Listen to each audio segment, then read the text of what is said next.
बोले कि हे मुनिवर नमोस्तु, हे गुरुवर नमोस्तु, हे मुनिवर नमोस्तु। आज का यह उत्तम आर्जव धर्म का दिन संकट समाधान के इस सत्र में अपन गुरु के चरणों में चलते हैं। और आज प्रथम प्रश्न के लिए अपने बीच में दयोदय महासंघ के यशस्वी अध्यक्ष और गुणायतन के शिरोमणि संरक्षक प्रेमचंद जी प्रेमी भोपाल कटनी सतना। मुनिद्वय के चरणों में बारंबार नमोस्तु। गुरुदेव, छोटा सा प्रश्न है, कम पुण्य के उदय में अधिक आकांक्षा करने से कैसे बचे? कम पुण्य के उदय में अधिक आकांक्षा से कैसे बचे? देखिए, पुण्य के उदय में भी अधिक आकांक्षा से बचना चाहिए, और ये तभी संभव है जब हमारे मन में संतोष का भाव जागृत हो। संतोष के अभाव में हम अपनी अंतहीन आकांक्षाओं को नियंत्रित करने में असमर्थ होते हैं। इसलिए हमें चाहिए कि हम अपने मन में संतोष के भाव को विकसित करें, और एक बात सदैव ध्यान रखें कि हमें उतना ही पैर फैलाना चाहिए जितनी की चादर। इसलिए हमें उसको ध्यान में रखना चाहिए। नमोस्तु। डॉक्टर सविता असोजी जैन भोपाल जो शिरोमणि संरक्षक है। नमोस्तु गुरुवर।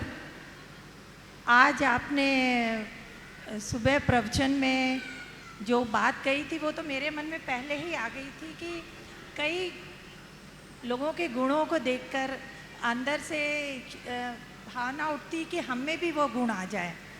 तो उसमें आपने कहा था कि नाम कर्म के उदय से वो होता है, फिर भी हम दृढ़ता से और अपना पुरुषार्थ करें और हम भावना योग के द्वारा बार बार उस चीज़ को दोहराएं, तो क्या हम उन गुणों को पा सकते हैं? देखिए, दो तरह के गुण होते हैं। एक गुण जो हमारे मनोवृत्ति से जुड़े हुए, जो हमारी प्रवृत्ति में है, जो हमारे व्यक्तित्व का अंग, और एक गुण जो हमें जन्मजात प्राप्त हो। जन्मजात गुण पुण्य प्रकृतियों के उदय से प्रकट होते हैं, लेकिन बहुत सारी चीज़ें ऐसी होती है जो हम अपने प्रयासों से, अपने संपर्कों से, अपने संसर्ग से, संगति से प्राप्त करते हैं। हम अपने पुरुषार्थ के बल पर उनमें काफ़ी कुछ निखार कर सकते हैं। इसे दूसरे शब्दों में कहूँ, मनोविज्ञान की भाषा में, तो हमारे जीवन में दो स्थितियाँ हैं, एक मौलिक वृत्तियाँ और दूसरी अर्जित आदतें। मनोविज्ञान कहता है कि मनुष्य की मौलिक वृत्तियों को बदला नहीं जा सकता, वृत्तियों का किंचित परिष्कार हो सकता है, लेकिन अर्जित आदतों में बहुत कुछ बदलाव हो सकता है।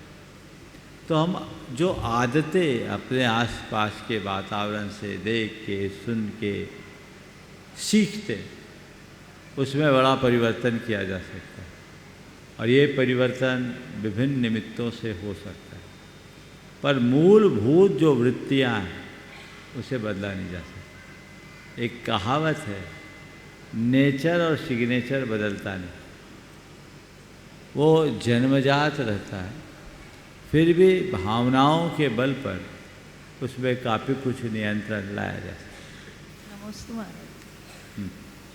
अर्चना जी रावत, मिल्टन परिवार।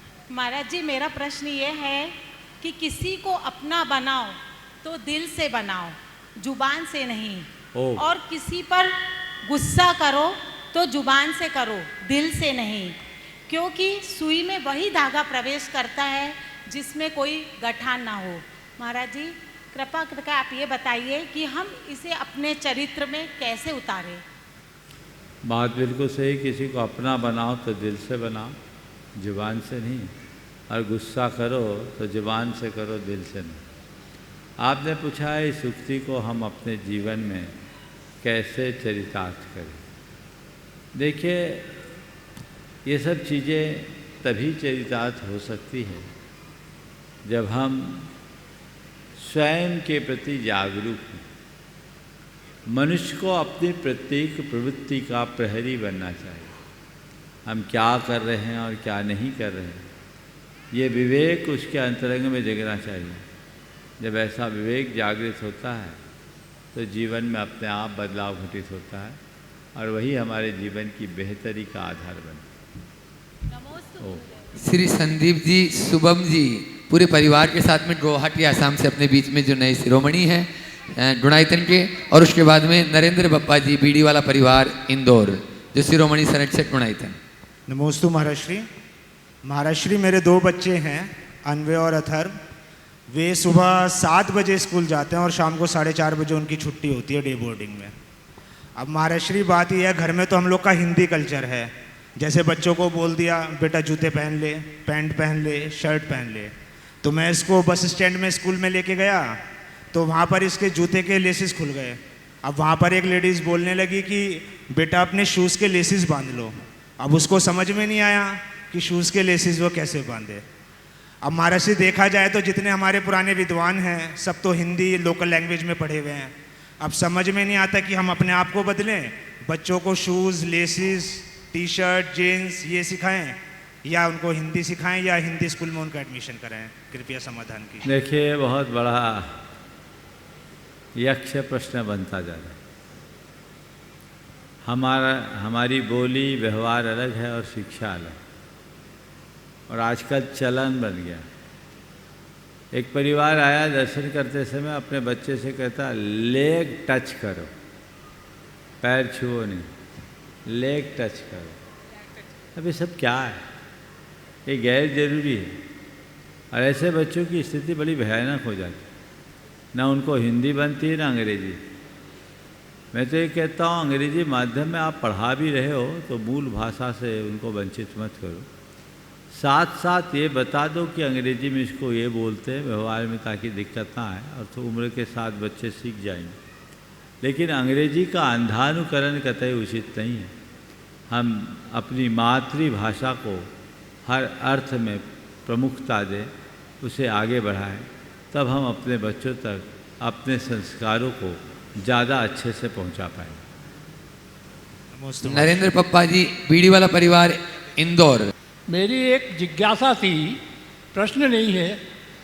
आपका जो निर्माणाधीन वहाँ पर वो चल रहा है शिखर जी में गुणायतन का, वो इतना अच्छा प्रकल्प है कि उसको देखने के बाद में वो जब वो पूर्ण रूप लेगा तो सम्मेद शिखर जी की वंदना का सही सारभूत अपने हृदय में लेके आएगा। ये तो सबसे बड़ी चीज़ है। हम लोग भी उसके लिए जी जान से जुटे हैं। इंदौर की समाज क्या, पूरा हिंदुस्तान नहीं पूरा वर्ल्ड इसके लिए लगा हुआ है।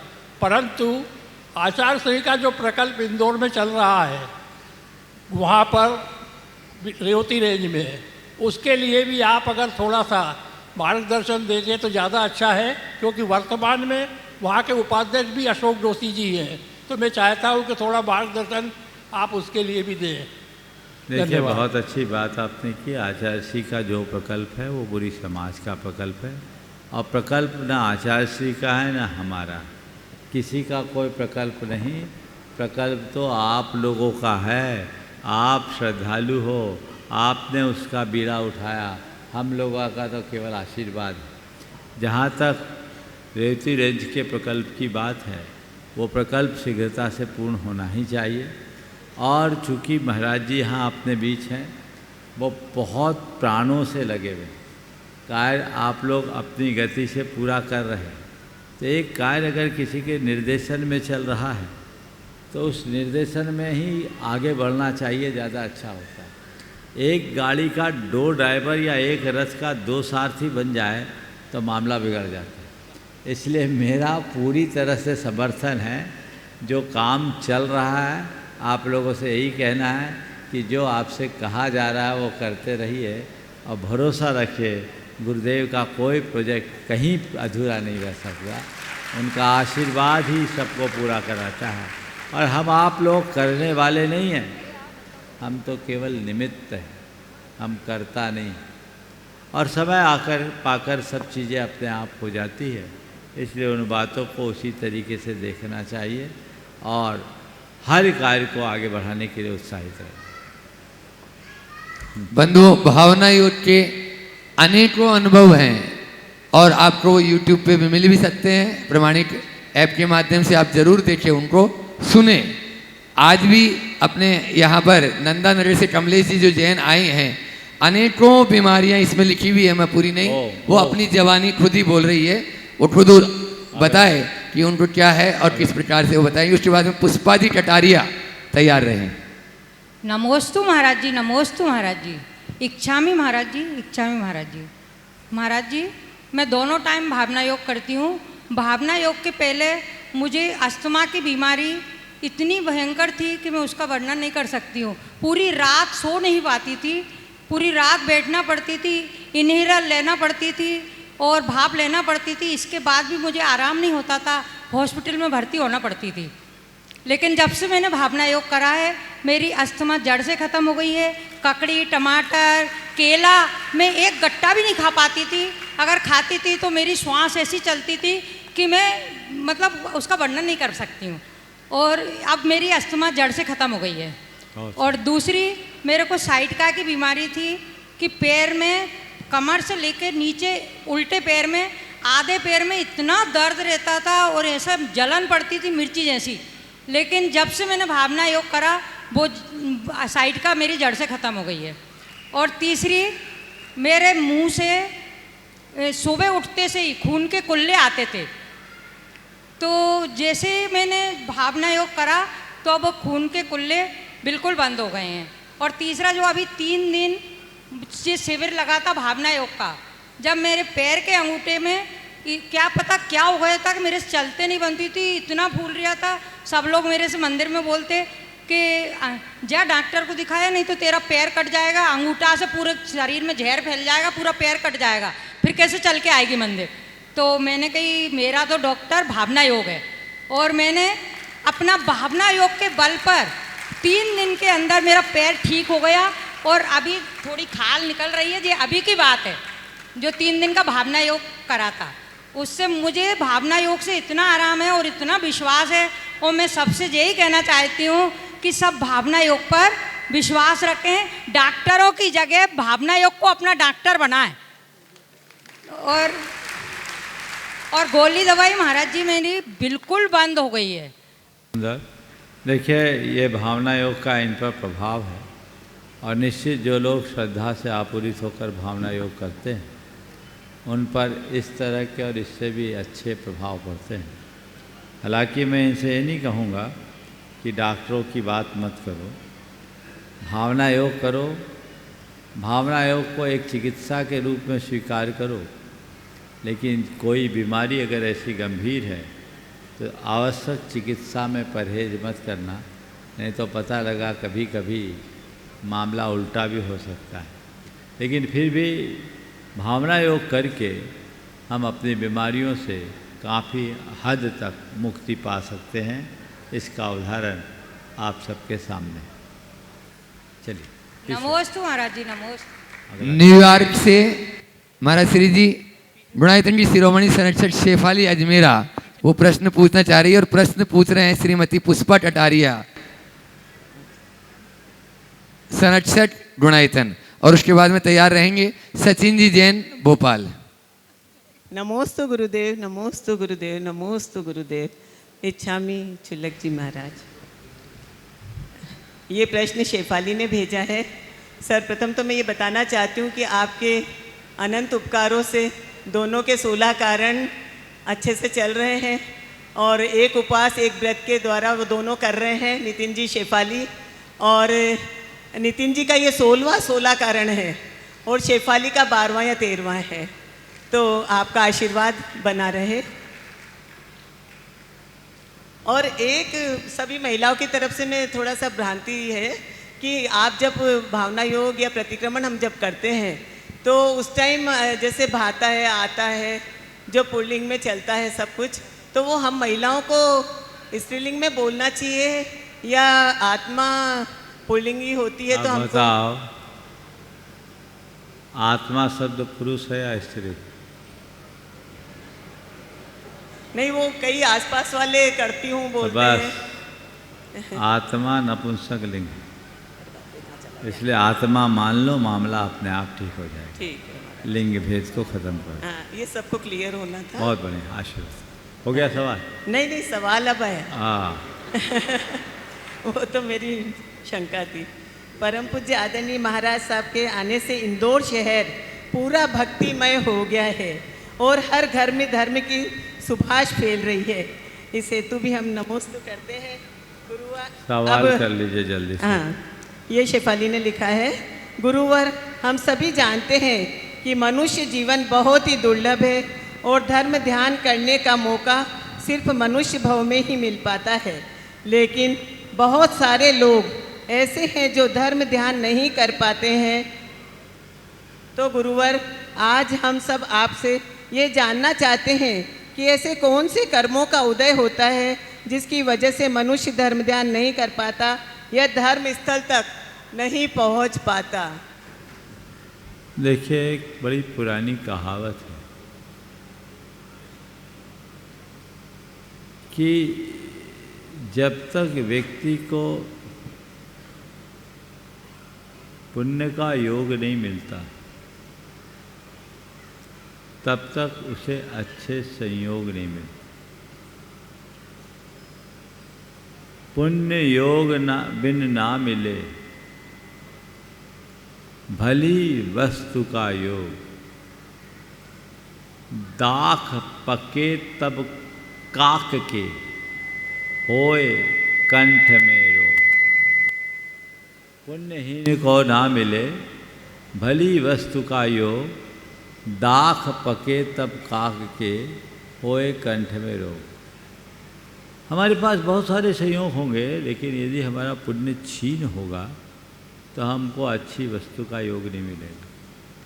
कहा जाता है कि जिस समय दाख पकती है यानी अंगूर पकता है, उस समय कौवे के कंठ में रोग हो जाता है, बेचारा खा नहीं पाता। तो ऐसे ही जिसके अनुकूल संयोग नहीं होते, कर्मों की अनुकूलता नहीं होती, वह जब भी कभी ऐसा मौका होता है उल्टे संयोग बन जाते हैं।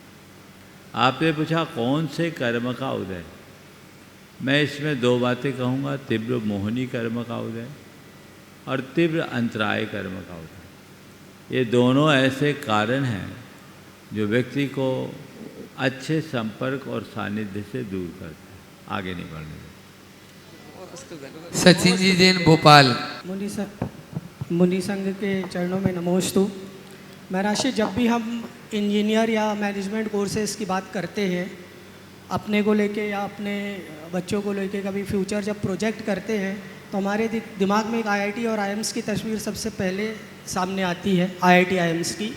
बट पिछले कुछ दिनों से या कुछ सालों से देखा जा रहा है, जैसे आईआईटी बॉम्बे की अभी रिपोर्ट आई थी कि उनकी placement day by day down हो रही है। Same is with IIT Bombay की प्लेसमेंट पूरी नहीं हुई, काफ़ी न्यूज़ का विषय बना वो आईआईटी बॉम्बे की placement, and same is with IIMs. तो जब हम टारगेट करते हैं कि देश के विदेश के इतने प्रतिष्ठित इंस्टीट्यूट्स के अगर ये हाल है, तो हम कैसे पंचम काल का प्रभाव समझे या आपका मार्गदर्शन दे मुनिषी की हम जैसे युवा जो मैनेजमेंट कोर्सेज का एम कर रहे हैं आईएम्स में, एमडीपी वगैरह का, तो फिर आगे क्या फ्यूचर देखें इस पर? आपने कहा आईआईएम्स और आईआईटी मुंबई में भी प्लेसमेंट का टोटा है, तो आगे क्या होगा? मैं तो ये कहता हूँ मानसिकता ही बदलो ना। हम प्लेसमेंट के चक्कर में जाते क्यों? खुद उद्यमी क्यों नहीं बनते? हमें एक अदद नौकरी की चाह से बचना चाहिए, अपनी मानसिकता को बदलने का प्रयत्न करना चाहिए। यदि हम अपनी मानसिकता को बदलने में सक्षम होते हैं तो चीज़ें बदल सकती हैं और हम उससे बेहतर परिणाम ला सकते हैं। महाराज जी, करोड़ों का पैकेज दिखता है, वो करोड़ों का पैकेज दिखता है वो। और करोड़ों का पैकेज है तो तुमको करोड़ों दे रहे हैं, तो तुमसे कुछ कमा के दे रहे हैं कि ऐसे ही खैरात में दे रहे हैं? कमा के तो दे रहे हैं। तो तुम अरबों के लायक आदमी करोड़ों में क्यों अटक जाते? नमोस्तु। आप ऐसा भी तो प्रयास कर सकते हो, उस तरीके का काम करो। हाँ, वक्त लगता है, एकाएक सब चीज़ें नहीं होती। आज के यंगस्टर्स के सामने सबसे बड़ी समस्या है कि वह सब कुछ इंस्टेंट चाहता है, तुरंत चीज़ें नहीं होती, धीरे धीरे होती। आप आगे बढ़ें और खुद अपनी प्रतिभा से कुछ करने का प्रयत्न करें। बहुत सारे लोग हैं जो सामान्य हैं, जिनने कोई डिग्री हासिल नहीं की पर दुनिया के सारी यूनिवर्सिटी टॉपर को पाल रहे हैं। तो बोलो, डिग्री प्राप्त IITian अच्छा या बिना डिग्री के काम करने वाला उद्यमी? दूसरा वाला। समझ गए? तो इस होड़ में क्यों, इस दौड़ में क्यों? नौकर बनने की मेंटेलिटी से अपने आप को हटाइए, अपनी प्रतिभा को सही दिशा में नियोजित कीजिए, बहुत बेहतर परिणाम निकलेगा। नमोस्तु मुनिषे नमोस्तु। विशाल सोनिया जैन, इंदौर। नमोस्तु गुरुदेव। गुरुदेव को चरणों में त्रैवार नमोस्तु। गुरुदेव, आज सुबह आपके प्रवचन के दौरान आपने दान के ऊपर एक व्याख्या की थी। मेरा उसी के ऊपर एक छोटी सी मेरी शंका के लिए जिज्ञासा कह लीजिए कि दान करना हम श्रावकों का परम धर्म है, पर क्या यह दान दुख का कारण भी बन सकता है? क्योंकि हम हमारे दान के भाव तो श्रेष्ठ है, पर अगर जाने अनजाने में हमारे दान से कोई पाप कर्म फलित होता है तो क्या उस दान के पुण्य के साथ साथ उसके पाप के फल को भी हमें भोगना पड़ेगा? कृपया मेरी शंका का, जिज्ञासा का आप समाधान करें। नमोस्तु। दान देना धर्म है, पर आँख खोल के, आँख बंद करके नहीं, समझ करके दो। हम दान दे रहे, कहाँ दे रहे? ऐसे कार्य में तुम दान दे रहे हो जहाँ पाप होना सुनिश्चित है, तो तुम पाप के भागी होगे। तुम कहीं भी दान दो तो विचार करके दान दो कि मेरे इस दान का उपयोग क्या हो। यदि इतना विवेक साथ में रखो तो दान सदैव कल्याण का कारण है, और इस विवेक के अभाव में धोखा भी हो सकता है। नमोस्तु नमोस्तु। अजीत जी गांधी, बारामती। परिवार नमोस्तु करते हैं। महाराज जी, हमारी ये जिज्ञासा है कि सुशीला जी पाटनी और भामा शाह, अशोक जी पाटनी साहब, ये जो इतने धनवान हैं, ये इससे भी ज़्यादा वो जो इतने धार्मिक है, व्रती है, दानवान है, जो इन्होंने इतने सारे गुण पाए हैं, वो किस कर्म के वजह से पाए हैं? तो देखो, इसके आगे हमारी महाराज जी शंका पूरी नहीं हुई। तो हम ये चाहते हैं कि जैन धर्म में इनके जैसे बहुत सारे श्रावक हो जाए तो हमारा जैन धर्म बहुत उन्नत हो जाएगा। तो इसके लिए हमें भावना योग में क्या कमांड देनी चाहिए? भावना योग में क्या भावना बानी चाहिए? आपकी भावना बहुत अच्छी है, लेकिन ये मान के चलना, चांद सूरज तो एक एक ही होता है, अनेक नहीं होता। समझिए, हमारे यहाँ जब चक्रवर्तियों का शासन रहता है तो चक्रवर्ती भी एक ही रहता है। हर कोई चक्रवर्ती बन जाए तो चक्रवर्ती का महत्व ही खत्म हो जाए। इसलिए भामा शाह अभी हमारे समाज में एक ही है और एक ही रहेगा। लेकिन आपने जो भाव व्यक्त किया, यह बहुत प्रशंसनीय, अनुकरणीय है। अच्छे लोगों को देखकर अच्छा कार्य करने के लिए उत्साहित होना चाहिए। मन में ऐसा भाव होना चाहिए कि हम भी ऐसा करें। गुणानुरागी वृत्ति का ये उदाहरण है, हम भी करें।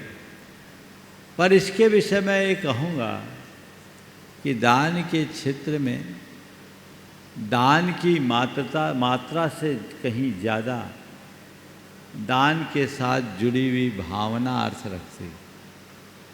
आज आप इन जैसा दान नहीं कर सकते, कोई चिंता नहीं, लेकिन अपनी शक्ति का जो उत्कृष्टतम है वो करो। और आज बीज बोओगे, कल बटका वृक्ष बनेगा, फलता है, कालांतर में फलता है। हर व्यक्ति अपनी शक्ति और परिस्थिति के अनुसार देता है। लेकिन हमारे यहाँ एक शब्द है, यथाशक्ति तप, यथाशक्ति दान। लोगों को बिल्कुल मायूस नहीं होना चाहिए जो अधिक दान नहीं दे पाते, लेकिन दूसरे दातार को देखकर भावना जगानी चाहिए कि मैं अपनी शक्ति के अनुसार जो उत्कृष्टतम दे सकूं वो दूं। आपने पूछा एक किस पुण्य के उदय से? इनने जरूर पिछले जन्म में खूब दिया है और देने के कारण खूब पुण्य कमाया है, वही संस्कार लेकर आज यहाँ आए हैं और खूब कमा भी रहे हैं और दे भी रहे हैं। देखिए, हमारी समाज में धनपतियों की कमी नहीं है। आज भी ऐसे लोग होंगे, हैं भी, जो हो सकता है इनके समकक्ष या इनसे आगे भी हों। लेकिन ध्यान रखना, अमीर व्यक्ति दान नहीं करता, अमीर व्यक्ति दान नहीं करता, उदार व्यक्ति दान करता है। जिनके अंतरंग में उदारता होती है वही दान जैसे पवित्र कर्म के लिए उत्साहित होता है। और ये उदारता तभी आती है जब तीव्र पुण्यानुबंधी पुण्य का उदय होता है। पुण्यानुबंधी पुण्य और पापानुबंधी पुण्य के अंतर को सभी को समझना चाहिए।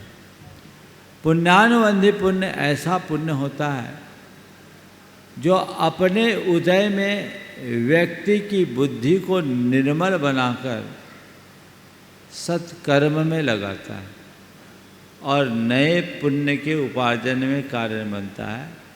उस पुण्य को पुण्यानुबंधी पुण्य कहते हैं।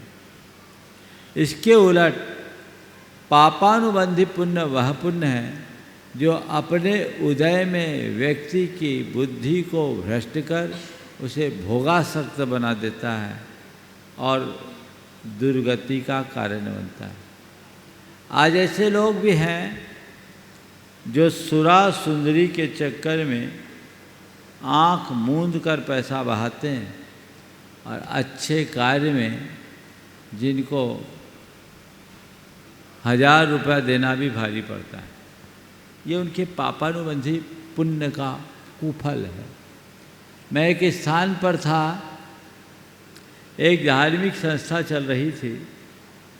एक महान भाव आए, दर्शनार्थ आए।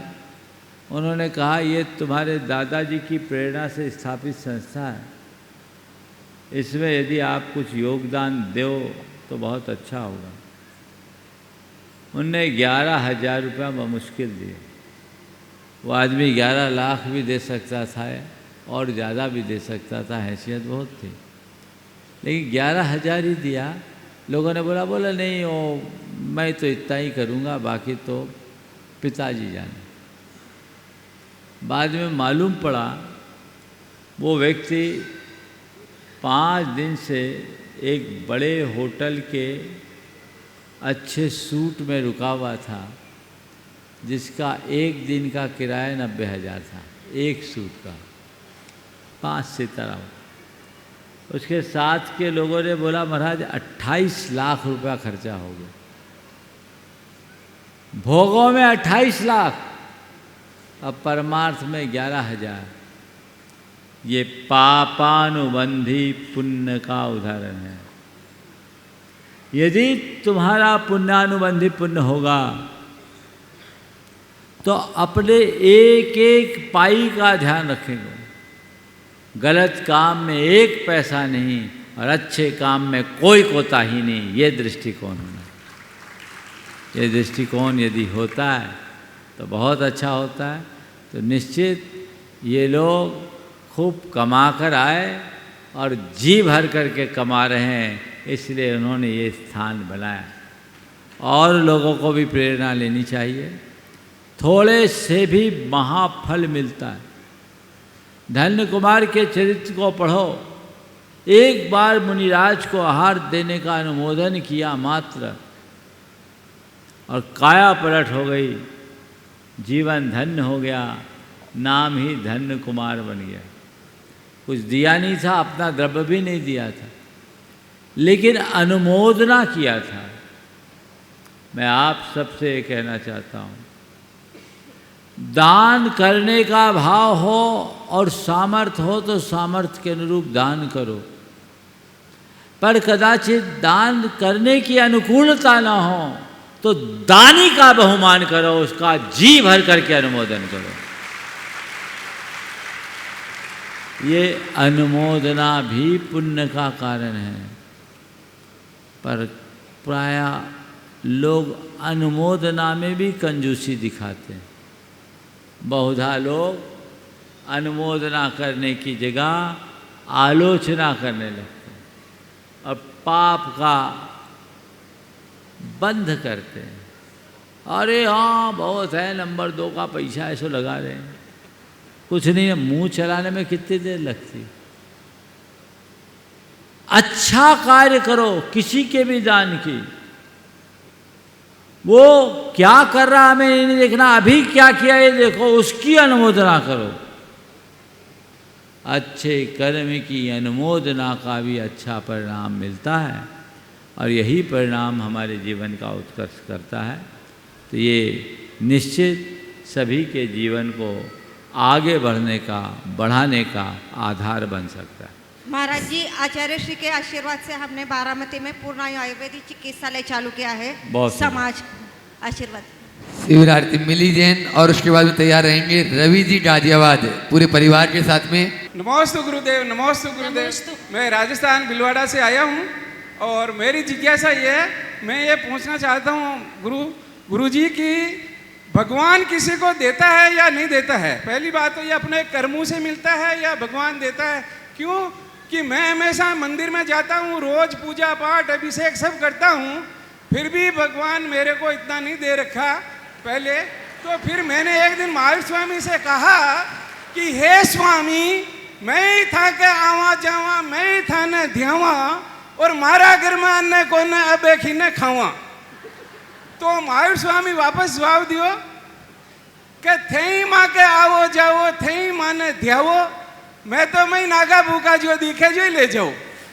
तो आचार्य श्री, मैं यही कहना चाहता हूँ कि ये सब पुराने कर्मों के फल मिलते हैं या भगवान की आराधना करने से, या अभी क्या पुण्य काम आता है, ये पूछना चाहता हूँ मैं आपसे। देखिए बहुत अच्छा सवाल है। हालांकि आपको तब खड़ा होना चाहिए जब बुलाया जाता है। बहुत अच्छा मान के आपकी पहले जिज्ञासा क्यों मेरा नाम नहीं आता? वो देखिए, मैं आपसे एक सवाल करते हैं। पेड़ के नीचे जाने पर खड़े रहें भिलवाड़ा वाले, नाम अपना और बोल दो, चलो ठीक है। ये बताओ, पेड़ के नीचे जाने के बाद छाया मांगनी पड़ती है कि अपने आप मिलती है? छाया तो अपने आप मिलती है। तो पेड़ के नीचे जाओगे तो छाया मिलेगी ना। वो छाया किसने दिया? छाया तो अपने क्रम ने दी, भाई वहाँ जाके पहुँचे वहाँ तब मिली, बाकी वैसे भगवान का नाम बहुत लेते अच्छी और नहीं पट्टी, जाते। बहुत अच्छी पट्टी पढ़ रखी है और बिल्कुल सही है कि जब मेरे कर्म का योग बनेगा तभी मैं पेड़ की छाया का आश्रय ले पाऊंगा, अन्यथा झुलसता रहूं। तो ये बात मान करके चलना, ये निमित्त नैमित्तिक संबंध है। और गुरुदेव सुनो, प्रवचन मत सुनाओ।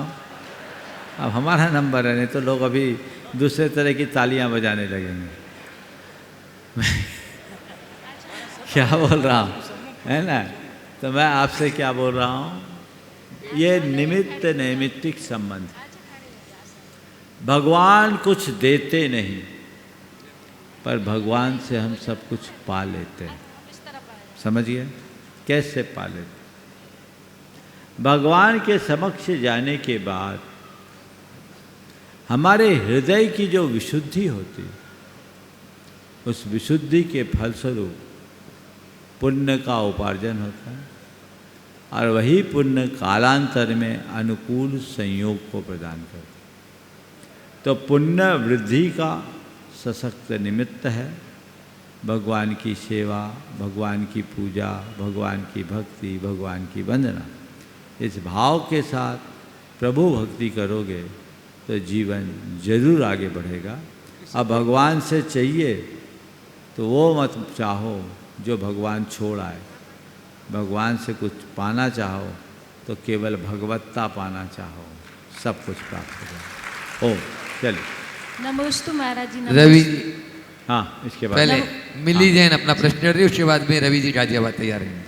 नमोस्तु महाराज जी, नमोस्तु। मैं मिली जैन। महाराज जी कहते हैं कि जो धर्म करता है उसी पर संकट आते हैं। जिस दिन मैंने विधान किया उसी दिन मेरे बेटे का एक्सीडेंट हुआ और आचार्य श्री का भी मतलब, और साथ में मेरे बेटे दोनों का ही मतलब हम साथ छोड़ के गए, गुरु भी गया और मेरा बेटा भी। महाराज जी ऐसे मतलब मेरा मन नहीं लगता धर्म में, अब मैं आगे कैसे मतलब अपने करूं धर्म में। देखो एक संयोग, आपने विधान किया और बेटा चला गया। कहते हैं धर्म करते हैं तो संकट कटते हैं महाराज। मेरी बात सुनो, आपके मन में बात बैठ गई कि विधान किया सो बेटा चला गया। आप इस बात को ऐसा क्यों नहीं सोचते हो कि बेटे को तो जब जाना था तो जाना था, कम से कम विधान करके गया। ये भी तो सोचा जा सकता है, नेगेटिव मत सोचो। साथ साथ सुनो और पूरी बात। दोनों ही। और किसी का बेटा जो विधान करते उनका ही बेटा जाता है क्या? बाकी का बेटा नहीं जाता क्या? रोज कितने मरते हैं, आना जाना तो लगा हुआ है। कब किसकी कहानी का अंत हो जाए कौन जानता। हमारी कौन सी श्वास जीवन की आखिरी सांस बन जाए कहानी जाती। ओम सुनो सुनो बात बोलो नहीं जो मैं बोल रहा हूँ। तो दुर्घटना हो या असामयिक मृत्यु हो या अचानक हुई मृत्यु, इसको कोई नहीं रोक सकता। हम लोग तो बचपन से ही पढ़ते हैं, राजा राणा छत्रपति हाथिन के असवार, मरना सबको एक दिन अपने अपनी बात। इन सब बातों को स्वीकार करो, ये धारणा हटाओ कि धर्मात्मा पर कष्ट नहीं होता। मैं तो ये कहता हूँ जितना कष्ट धर्मात्मा पर आता है उतना किसी पर नहीं आता। पार्श्वनाथ भगवान के चरित्र को पलट कर देखो, 10 भाव में उनका कोई गलत रिकॉर्ड था क्या? बोलो, मरुभूति से लेकर पारसनाथ तक कहीं कोई गलत रिकॉर्ड था? कहीं उनने कोई गलती की थी क्या? नहीं की थी, फिर भी उनको कर्म भोगना पड़ा। क्यों? इतने धर्मात्मा फिर भी इतने संकट। तुम्हारे पास है क्या इतने संकट? आज तो हम लोग बहुत भाग्यशाली हैं, इतना सब कुछ होने के बाद भी आज हमारे अंदर हमारे ऊपर इतना संकट नहीं। तो हम सब कुछ कर रहे हैं संयोग। धर्मात्मा पर कष्ट आता है तो धर्म क्यों करे? धर्म इसलिए मत करो कि तुम्हारे कष्ट टल जाए, धर्म इसलिए करो कि कितने भी कष्ट और संकट आए हमारा मन संभले रहे, क्योंकि धर्म हमारे संकटों को टालता नहीं, संकटों में संभालता है। तत्व ज्ञान का सहारा लो, इसे अपनी नियति की परिणति मानकर स्वीकार कर लो तो ये दुख दूर हो जाएगा। जो बचपन में पढ़ा और सुना है उसे याद करो। राजा राणा छत्रपति हाथी के सवार, मरना सबको एक दिन अपने अपनी बार। ये सच बात है कि झूठी? हाँ सही है। तो इसको स्वीकार करो ना जी। बोलने में और अपने बोलने जीवन में नहीं, अंदर इसी ये तो सच है कि नहीं? पहले बोलो। सच है। तो सच को स्वीकारोगे तो सुखी रहोगे, झूठ को अपनाओगे तो दुखी रहोगे। रोना है तो झूठ का सहारा लो, और जिंदगी भर मुस्कुराना है तो सच का आश्रय लो। सच को स्वीकारे बिना जिया नहीं जा सकता और अपने विकारों को जीता नहीं जा सकता, इसलिए सच को स्वीकारो। नमोस्तु महाराज। रवि जी गाजियाबाद अपनी पूरी टीम के साथ। नमोस्तु महाराज जी। महाराज जी, आत्मा के उत्थान के लिए एकांत में पूजा ध्यान करते हैं, वो पुण्यदायी होता है। फिर से एकांत में जो हम पूजा, आत्मा के उत्थान के लिए एकांत में जो पूजा ध्यान करते हैं वो पुण्यदायी होता है, यह समूह में की गई पूजा ज़्यादा पुण्य देती है। देखिए, न एकांत की पूजा पुण्यदायी है, न सामूहिक पूजा पुण्यदायी है। एकाग्रता और भक्ति से की गई पूजा पुण्यदायी। यदि आपका एकांत में मन लगता है तो एकांत में करें, कईयों को सामूहिक रूप से मन लगता है तो सामूहिक रूप से करें। भाव सहित जो पूजा करते हैं उनको मन लगता। अब जब तुलनात्मक रूप से मुझे पूछो तो एक साथ सामूहिक रूप से जब बहुत लोग किसी अनुष्ठान में सम्मिलित होते हैं तो सामूहिक पुण्य का लाभ होता है। सब लोग एक साथ जुड़ जाते हैं और उस सामूहिकता में विशेष पुण्य होता है। अकेले में अकेले का पुण्य होता है। तो जैसा जहाँ प्रसंग हो तदनुरूप कार्य किया जाता है। नमस्ते महाराज। हर्ष तृप्ति जैन, शिरोमणि संरक्षक गुणायतन, महामंत्री धर्म प्रभावन समिति और पूरी धर्म प्रभावन समिति उनके साथ में है। और उसके बाद सुशील जी अजमेरा इंदौर तैयार रहे। गुरुदेव के चरणों में बारंबार नमोस्तु नमोस्तु नमोस्तु। गुरुदेव, आपकी कृपा से सिद्ध चक्र महामंडल विधान के ऑलमोस्ट मंडल जो बड़े मंडल है कंप्लीट हो चुके हैं, पर हमारी ये जिज्ञासा है इंदौर वालों की, और इंदौर से बाहर भी कुछ ऐसे व्यक्तियों के फ़ोन आ रहे हैं कि जो व्यक्ति सिंगल बैठना चाहते हैं या डबल बैठना चाहते हैं, तो उसमें कुछ राशि कम करने का हमारे पास कुछ प्रस्ताव आ रहे हैं। तो गुरुदेव, अगर आपकी कृपा हो जाए तो इंदौर वाले और इंदौर से बाहर जितने भी भारतवर्षीय जो भी हमारे समाज के प्रतिनिधि है वो भी इस मंडल में कैसे बैठ सकते हैं गुरुदेव? देखिए, कल मैंने इस विषय में कहा था कि हम चाहते हैं कि इस विधान में अधिक से अधिक लोग, 4 मिनट, इस विधान में अधिक से अधिक लोग अपनी सहभागिता दें। मंडल तो लगभग पूरे हो गए, वेटिंग वाले भी चालू हो गए, वो हो जाएंगे। आम लोगों को भी बैठाने की व्यवस्था करनी। कल मैंने जब बात की तो आपके सामने एक ही समस्या है, वो है आवास की, है ना। तो हम तो आपको सलाह देते हैं, जो लोग अपने घरों से आते हैं उनको, इंदौर वालों को आवास की क्या ज़रूरत? कोई ज़रूरत है क्या? बोलो, नहीं है ना। तो बिल्कुल, अगर इंदौर वालों को आवास की ज़रूरत नहीं है तो इंदौर का ऐसा कोई घर न बचे जिसे विधान में शामिल होने का अवसर नहीं। आप लोग राशि कम कर दो, राशि घटा दो और इसकी सूचना सब जगह फैला दो।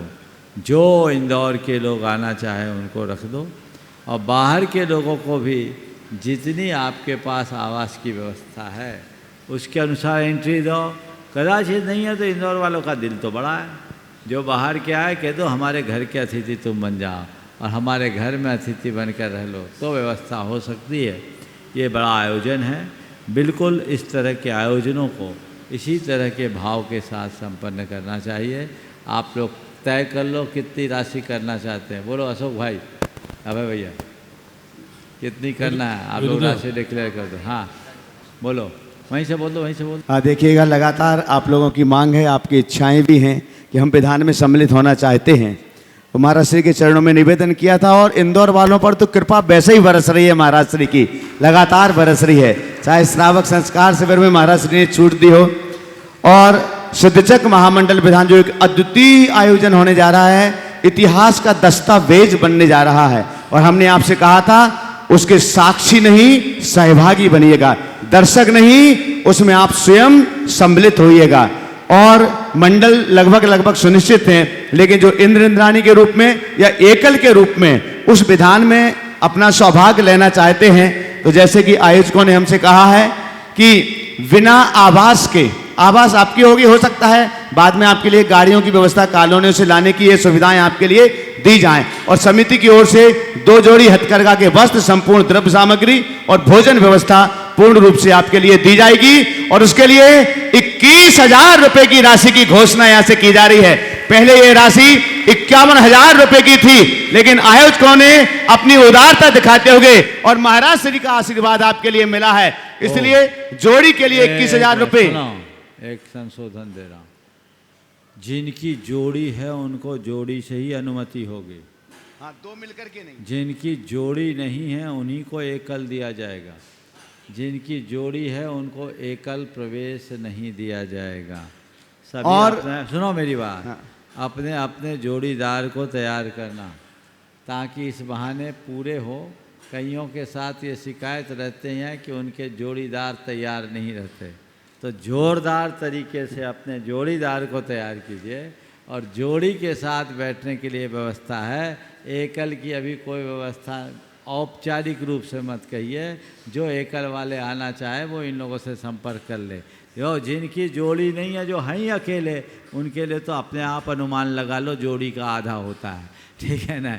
लेकिन जिनकी जोड़ी है उनको जोड़ी से ही बैठने की व्यवस्था होनी चाहिए, ताकि देखने में भव्यता आए। नहीं तो पता लगा महिलाएं इकट्ठी हो गई और बाकी लोग आए नहीं, पंडाल पूरी उसी से पूरा उससे भर जाए। हम चाहते हैं कि इस विधान में नर नारी का सैलाब दिखना चाहिए। ऐसा कोई परिवार न बचे जो इससे वंचित हो। समय हो गया, सुशील जी का प्रश्न लंबित है।